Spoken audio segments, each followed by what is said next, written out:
sekali lagi kita tidak boleh menyerah. Maka kalau Muhammadiyah semangatnya tetap terus bersatu melawan COVID-19 ini. Jangan ikut-ikutan ngawur. Gak usah cemburu dengan orang sing do kebacut kaya ngono, kaya ya gak usah ikut cemburu. Jadi nek wong nyebrang dalan melayu selamat. Itu ya kebetulan saja, ora sah tiru-tiru melayu. Karena hanya kebetulan aja dia selamat. Yang pasti selamat itu kalau dia berhati-hati, tengok kanan, tengok kiri, terus kemudian lewat, insya Allah itu potensinya selamat. Wong kadang wis pelaku minggir WC ketasak sepur. Sepur napa truk gitu.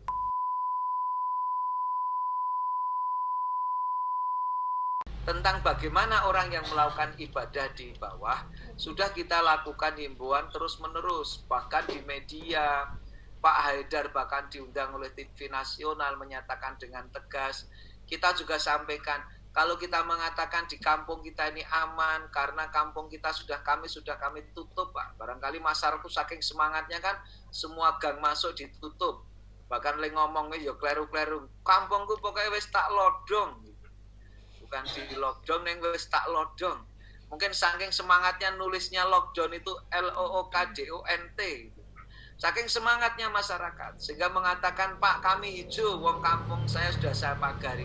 Tapi kita bertanya, apa betul warga kampung Bapak itu tidak ada yang keluar kampung dalam 14 hari ini?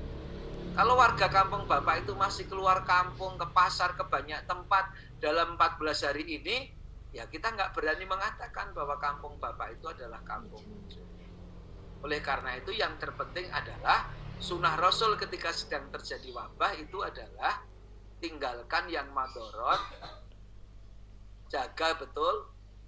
Ya kemaslahatannya kita sekarang mengikuti Rasul, sholat di rumah.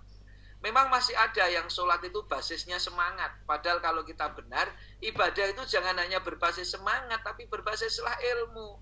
Yang sering kami contohkan, ibu-ibu, kalau kita mau makan, sudah disiapkan soto. Ini yang suka ibu-ibu biasanya soto apa? Siang ini sawalannya pakai soto apa?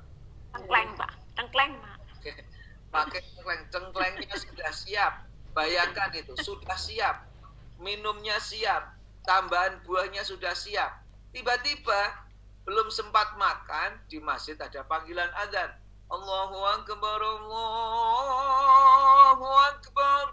Yang berumur di situ terus kemudian berdiskusi. Makan dulu atau duhur dulu ini? Yang satu ngomong, ya sholat dululah. Jangan kalahkan Allah. Masuk Allah kalah dengan cengkleng. Masuk cengkleng aja mengalahkan panggilan Allah. Akhirnya yang terjadi, ngajak semuanya sholat dulu. Itu kalau sholat berbasis semangat. Padahal kalau berbasis ilmu dari Rasul, kalau sudah siap makanan, adzan suruh menikmati makanan dulu. Begitu juga dalam keadaan normal, sholat utama di masjid bagi laki-laki, bijamaatin fi awalil waktu. Tapi masalahnya, ketika sedang ada wabah, sunnahnya justru tidak berkumpul. Karena itu yang diajarkan Rasul. Maka disitulah pentingnya letak bahwa kita itu berilmu bukan hanya berbasis Ustadz Jamal kemarin bercerita di pengajian Majelis Tabligh PP Muhammadiyah di daerah Piyungan kalau nggak salah, juga terjadi pertentangan seperti itu. Ada satu yang, wes aku sing jamin, intinya begitu. Pokoknya tetap sholat yang masjid, ora bakal. Yang terjadi apa itu? Rupanya saudara dari orang yang menjamin ngajak ke masjid yang tinggal di Bogor kalau nggak salah, satu keluarganya positif corona. Kemudian akhirnya dia sadar bahwa corona itu nyata adanya, terus dia baru tidak ikut sholat di masjid. Tadinya sekretaris cabang kalau nggak salah sampai dimusuhi.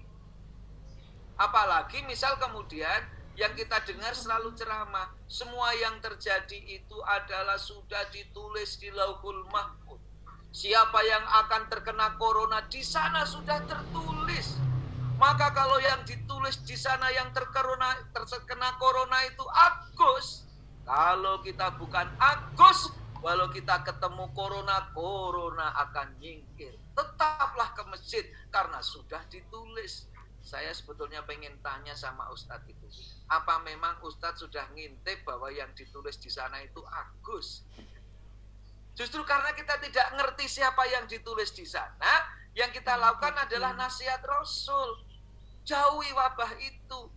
Kalau yang sering dipakai Ustadz Abdul Somad dan Agim menyampaikan, larilah kamu dari wabah itu sebagaimana lari dari harimau. Dan ini perlu dijelaskan kepada masyarakat bahwa sunnahnya ketika sedang terjadi wabah ini memang. Nah sekarang karena memang ada daerah-daerah yang sudah terkendali, ada daerah-daerah yang benar-benar hijau, tidak menerima tamu, tidak ada orang mudik, sampai sekarang berbulan-bulan tidak ada OTG, tidak ada PDP, tidak ada ODP, tidak ada konfirmasi positif, barulah kemudian sebagaimana semangat MUI, PP Muhammadiyah mulai mengkaji protap jika di daerah seperti itu harus membuka. Insya Allah dalam 1-2 hari, 3 hari, mudah-mudahan tidak sampai bulan Desember segera keluar. Terima kasih. Insya Allah tidak lama. Ini termasuk juga tadi panduan untuk PAUD, TK, sekolah di era ke depan ini akan seperti apa. Insya Allah ini sedang kita siapkan terus prinsipnya agar kita semuanya bisa bangkit. Sekali lagi, kita tidak boleh menyerah. Maka kalau Muhammadiyah semangatnya tetap terus bersatu melawan COVID-19 ini. Jangan ikut-ikutan ngawur. Gak usah cemburu dengan orang sing do kebacut kaya ngono, kaya ya gak usah ikut cemburu. Jadi nek wong nyebrang dalan melayu selamat. Itu ya kebetulan saja, ora sah tiru-tiru melayu. Karena hanya kebetulan aja dia selamat. Yang pasti selamat itu kalau dia berhati-hati, tengok kanan, tengok kiri, terus kemudian lewat, insya Allah itu potensinya selamat. Wong kadang wis pelaku minggir WC ketasak sepur. Sepur napa truk gitu. Oleh karena itu Muhammadiyah tetap berada di bingkai. Termasuk ketika kita menyusunkan panduan ketika nanti beribadah di musim dibukanya kembali ini, kita berharap semuanya itu tetap berbasis ilmiah untuk pencegahan terjadinya COVID-19. Nah, sekarang bagi kita ibu-ibu, bagaimana di rumah, ya tugas kita jadi membuat rumah lebih nyaman, sehingga anak-anak kita juga lebih senang di rumah, karena kenyataannya yang paling aman adalah di rumah. Kalaupun kita sekarang tidak pulang kepada kakek nenek, itu tidak pulangnya dengan WA, kakek nenek, kula mboten silaturahim karena saya menyayangi kakek nenek. Karena kalau kebetulan saya ini OTG, orang tanpa gejala, percikan omongan saya sudah mengeluarkan virus, tapi saya tidak merasa sakit, demam pun tidak, sementara droplet yang keluar dari mulut saya diterima oleh nenek, kakek mungkin akan menjadikan infeksi. Nah, sayang juga yang masuk ke Indonesia itu sekarang beberapanya dengan menggunakan rapid test. Dan beberapa rapid test itu ternyata ada rapid test abal-abal.